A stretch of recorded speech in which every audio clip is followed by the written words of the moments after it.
Welcome to Exploring the Metaverse, where we explore the depths of virtual and augmented reality and the technology that supports it, and how all of this applies to you and me and all the regular, beautiful people.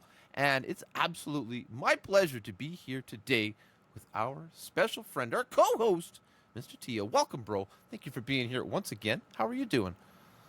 Thank you, Matt. I'm doing fine, thank you. Everything's good here. I'm happy we Ready can get. to some content here out. Well, hey, this is the thing. When there's exciting things in the world, it just kind of motivates us to want to talk about them, right? And try to learn about them and teach each other about it and bring that information to anyone else who might be interested. You had a really good idea for today's show, I have to say. And I appreciate how you have been looking up interesting things and finding information and bringing to light, all sorts of new things day by day. And how could we ignore the gigantic behemoth in the room, this Apple Vision Pro? This is a big deal, isn't it? I think this is absolutely massive, and I'm excited. Like, just one off, like, up front, I've thought about this kind of thing for a long time, and I feel like they're really putting themselves out there in a way that Apple never does. I mean, it's interesting. It's exciting. What do you think? How does it make you feel? Well, isn't it the topic that basically rebooted your interest in this podcast? We were talking about it. We were discussing about it, and it, since Apple has entered the room, now this gains interest. Gains Like him or everybody's hate him. interest. Exactly, like him or hate him, and you know that I'm more of a not a hater, but I'm a critic. I'm a critique Yeah. of Apple, but hey, they are positioned in the market where if they do something, they get relevance. They And get that's attention. that relevance is, I think, really what is pushing this conversation and this technology forward, because there's a lot of, headsets. There's a lot of little computer things you can put on your face. Like, not everyone is on board with this idea. Not everyone even really knows what it is or what it can do or how it can, change the way that we interact with technology in the world around us. And I think, So, yeah. speaking of what it is, let's give our listeners just a quick rundown of what is actually this Vision Pro. What does it do? Why is it a big deal? Um, Basically, it's the way Apple has structured this product and has built this product. It's basically a computer strapped on your eyes. That's what it is. Yeah. It has two HD screens on it. It has speakers on the side. It has it's adapted. In order for you to get this product, Apple has to send you a kit. You have to measure your eyes, your interpupillary distance, It's so all personal. this exactly, all this kind of stuff. But basically, it's a computer. It's a computer PC, a portable PC strapped onto your eyes with a pretty substantial chip in it, the M2, and it has also a brand new R1 chip, which is the brand new augmented reality or AR or VR chip that Apple has come up for this product. Oh, But basically, it resembles any other kind of VR set as far as it goes. but I That's feel what like it is. I mean, in the footage that I've seen, I feel like it's different in the way that it incorporates the real world at the same time as the computer experience, in that you can wear it while you're out in public, walking around and interacting within the device, but also interacting outside of the device with the people around you and items and things in your space. I did watch some comical videos about people trying to drink water and trying to get the bottle to their mouth. It didn't Saw seem to that be too. Yeah, working very well. There's always going to be kinks and use cases and little scenarios that are going to yeah. come to light. Um, But I think the thing that's so different to me between this device and the existing ones on the market is how it it allows you to I have a hard time even articulating it to bring it into the real everyday use case where in that it's similar to a phone that you're utilizing your messages, your any kind of videos or email, any kind of productive tasks like that, but also allowing you to interact in in real time around you. There's a guy that's already worn one to his wedding. He wore a headset while he was saying his vows and looking into the eyes of his wife. I mean, I I feel like this is such a don't know. I I read that don't know, my today. friend. I read that this morning, and this is why it just piques my interest because there's so many aspects to it that are moving the entire technological space forward. And I just feel like the people around me, and I don't mean this in any disrespectful way, but it's just a subject that interests me and you, and I find that I just want to shout it from the rooftops. I want to show people the potential. And well, the current 3,500 US only US dollar device is, not quite within the reach of the average consumer. I feel like it's a window into the future, a potential future, and something that, it's really going to change the way that people interact and use technology. Well, it's Apple doing Apple things, basically. They grabbed the VR set and what they did is they created this new term of spatial Yeah. computing.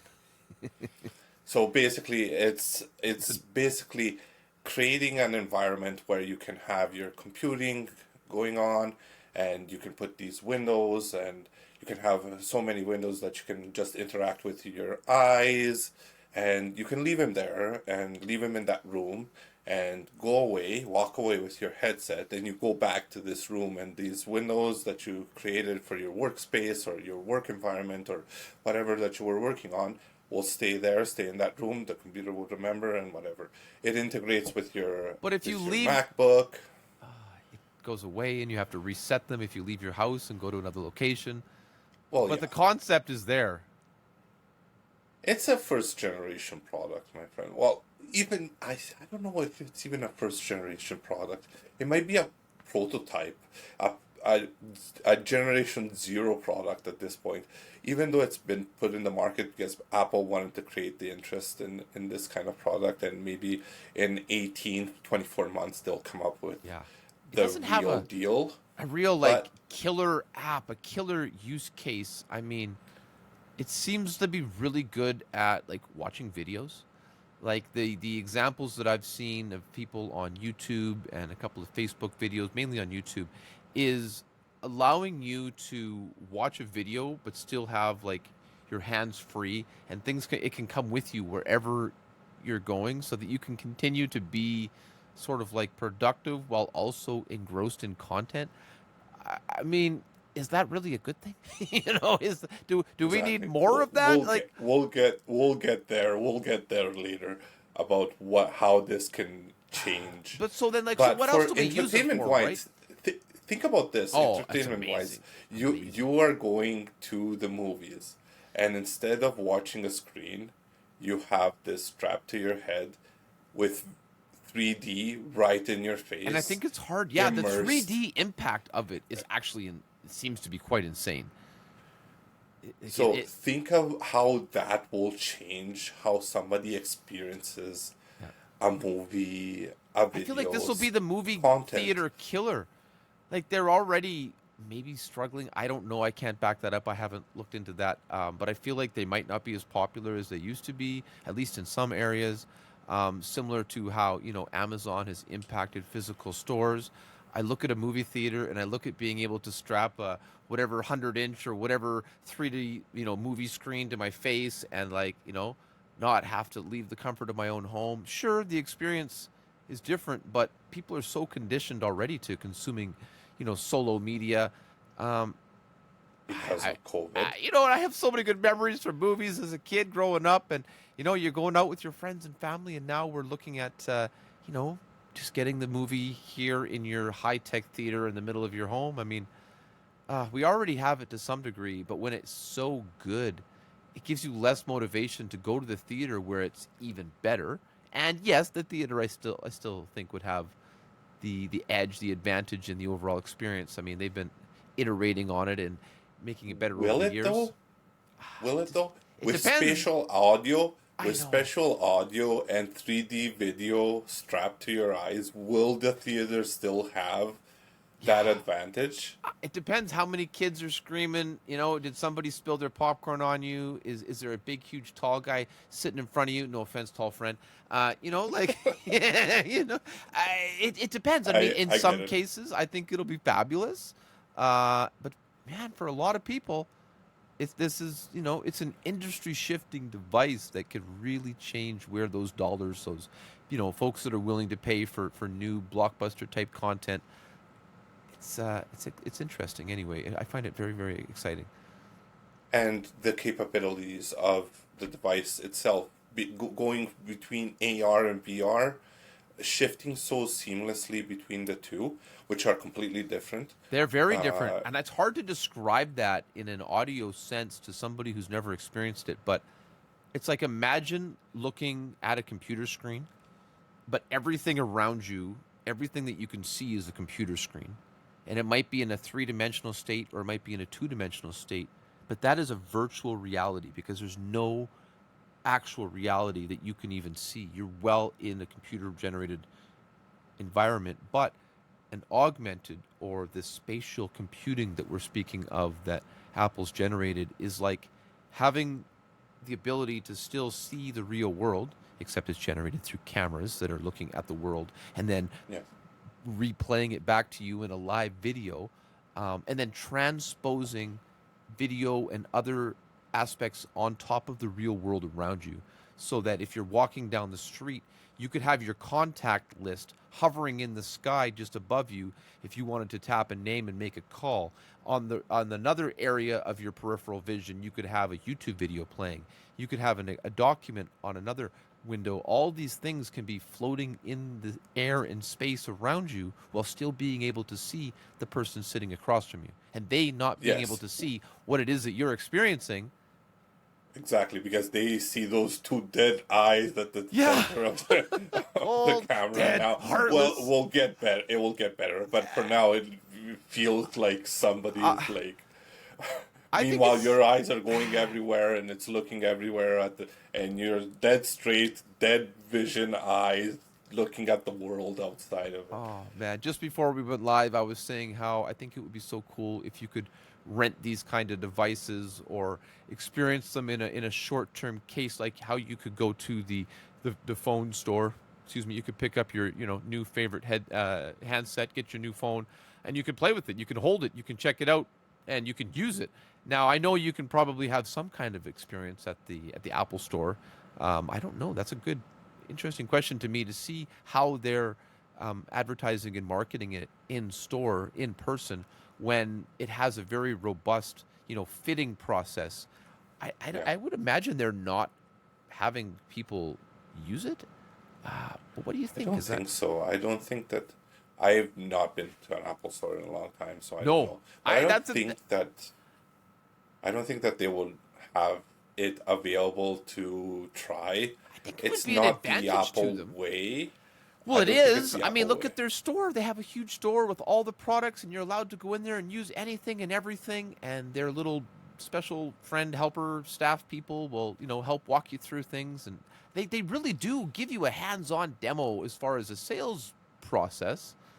But this to me is the That's kind of thing that needs to be experienced. And I haven't experienced it yet, but I have watched so many videos about it. I feel like I have been there, and yeah, and having owning a Meta Quest, there is a bit of a pass through, AR type aspect to that headset. But looking at the visual fidelity of this Vision Pro, it's like comparing your 2002 flip phone camera to your current gen flagship model. I mean, it's not quite that bad, but it's like two different universes.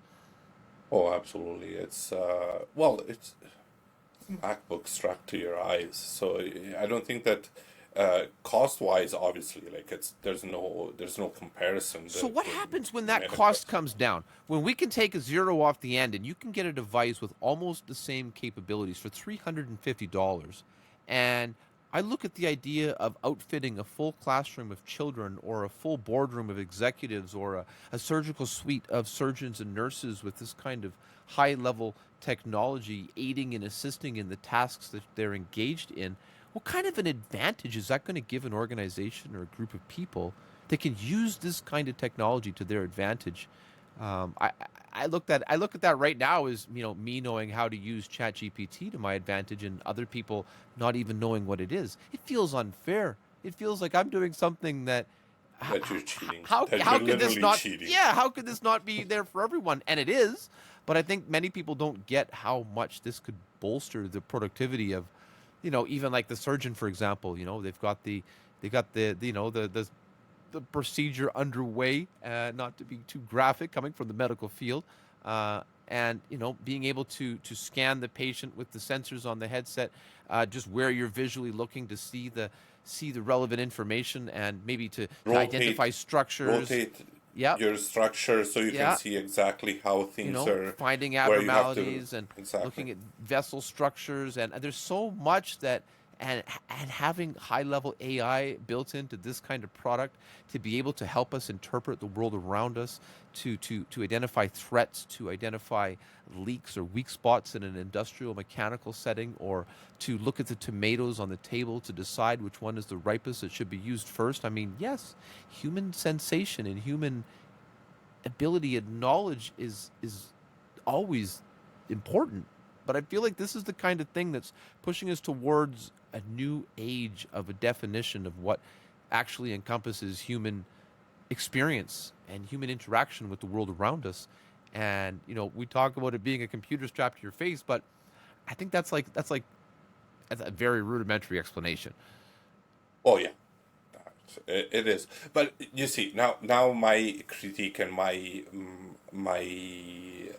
different point of view comes out right here. Like I would love for a world where this technology is being used in this way, but you envision the world as this is like I wear my eyeglasses every day. I put Yep. it on my side table, pick up my glasses, put them on in the day, wear them all day, take Yeah, them off at night, I got go my to sleep. phone, I got my AirPods, like I'm ready.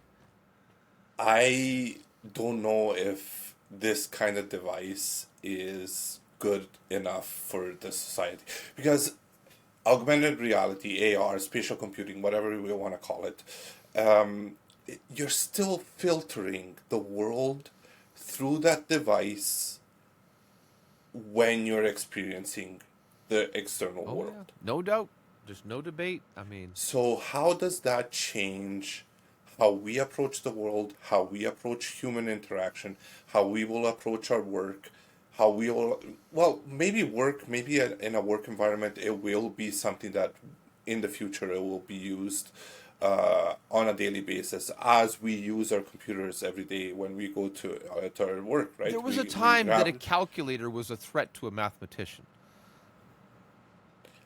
Absolutely, but this is a little bit I- different It's because pushing it, isn't it?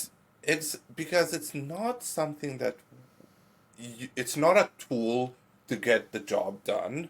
Well, it is. It's a tool that's putting us between the job and it's filtering that job through that tool, and the way we experience our task is filtered through that tool. What if it's So safety glass it's on the front? well, it's not the same thing, man. No, I hear what you're saying. I think it's interesting, and we don't know. And that to me is the fascinating thing, that we get the privilege and the fortune of being here now together, at the forefront of this potential revolution of human activity. Do you don't think? Absolutely. That's I guess it that, just depends on what direction and at what level people are engaged in it, right? well, you see, I understand that this was the same argument that was coming out in 2010 when these things came out, Yes. right? It's the same We argument. got one People are more not paying thing. attention. How will it change the human interaction? People are only using their phones. They're not interacting with people or whatever. And maybe for a period of time, as usual, it might have been that way. Like people were more fixated on what this was showing them. Now it's just a tool. Maybe it will be the same thing for that. But still, if it's something that we're wearing with the constant of everybody putting their eyeglasses on every day, it's different. I leave my phone, yeah, I grab my phone every time, but I leave it laying around in my house. It's not that Sure. I have it Yep. constantly in my I hand, do. I right? do the same thing. I do the same thing. But what if the kind of technology that's built into this device fits inside of your eyeglasses exactly as you wear them, having no noticeable impact on weight or comfort or style, and offering you a high degree of of extra information and entertainment and value.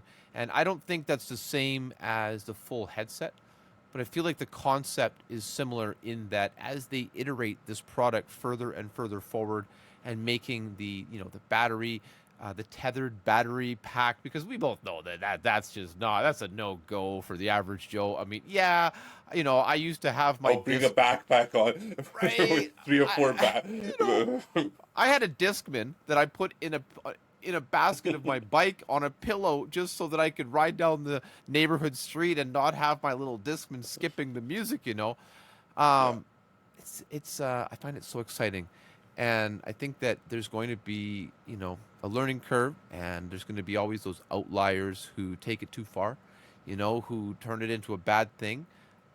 But just like many yeah. other People driving with the headset on. right.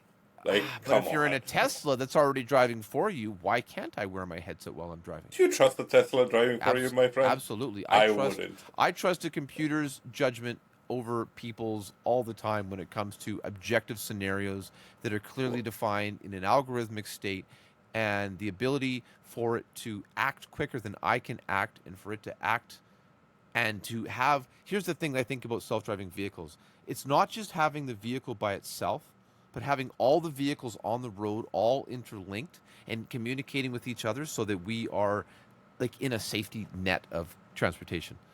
Absolutely.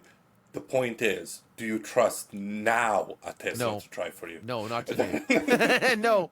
Well, who is wearing a headset, a Vision Ah, Pro with a Tesla now is yeah. not very smart, in my No, well, opinion. I mean, maybe in a controlled, safe setting, but I wouldn't recommend that at this point. Not In based on 10 what years I from know. now, absolutely. In 10 years from now, absolutely. Because, as you said, I think that's the goal. Because if you have all the vehicles communicating and you take away the variable of speed, because that's one of the biggest variables. If Yeah, all the vehicles go at 60 kilometers per hour or 36 miles per hour, you have no variable of speed. it's a whole nother Everybody's can going of the worm. same. But my personal freedom, I want to push the accelerator. I have the right to utilize this machine. Oh boy, it's just such a crazy future, and I think that's what makes it so fun to be able to sit down with you and talk about it, and to try to push the envelope of understanding and sort of to see where it goes and to follow uh, the industry and the different trends that are happening. And I know that there's going to be many breakthroughs on this and so many other subjects that I hope we can talk about. Yeah, it's fascinating. As I told you, like I was not excited because Apple is making the breakthrough, but I'm excited. On the other hand, I'm excited Yeah. that Apple made the breakthrough because now this really is pushing it forward. They are setting a bar. They are definitely Exactly, raising the bar. Whether yeah, and they're you're in or out. extrapolating that word metaverse from Zuckerberg's Oh, hands it and makes me putting so it happy. back into the wild for Yeah, everybody into the to be. wild. Let its definition be free. Let it be yet completely defined. And the concept of the combination of technology and humanity in a multitude of ways to find a sort of symbiotic relationship where we can benefit, we can prosper, but not be slaves to the machine. I am a proponent of tech, but I don't want it to be the master. I still hope You that don't we want a can always. Skynet. No, I don't. I hope that we can always maintain that safe distance, that sort of comfortable boundary where it is our tool, it is an augment to reality, but not a substitute for it. Yeah, we don't. There's a lot of fear into that, and as somebody that lived through all the technological evolutions, you see how the vision of some people actually came to reality, and you say, well, Ready Player One, is it actually going to be like that? Black Mirror, is it actually going to be like that? Yeah, Are not we going to, is it going to be The Matrix? professional state to be amplified by helpful tools that can make our experiences better. But it's a fine balance, and I think that's where we're here to try to add a spotlight, another voice, an opinion, and to try to help keep it moving forward. I'd like to say a little thank you to those people who have reached out recently with interest to join us here on this podcast and to speak with us about it from the industry perspective. If you're still listening, I want you to know that we really are excited to talk, especially about the virtual augmented reality, but of course other technological states that surround that. Always trying to stay away from anything that could be spammy or scammy or untoward for any of our audience. We're not here to shill for anyone's short pump and dump schemes or any other type situations. Are we, Tio? No, we are here to share our opinion, share our love for certain subjects, and have a good chat, and maybe help people understand technology a little bit easier. We're not here to scam people. We're I not have here nothing to to sell. No products. You're not my exactly, customer.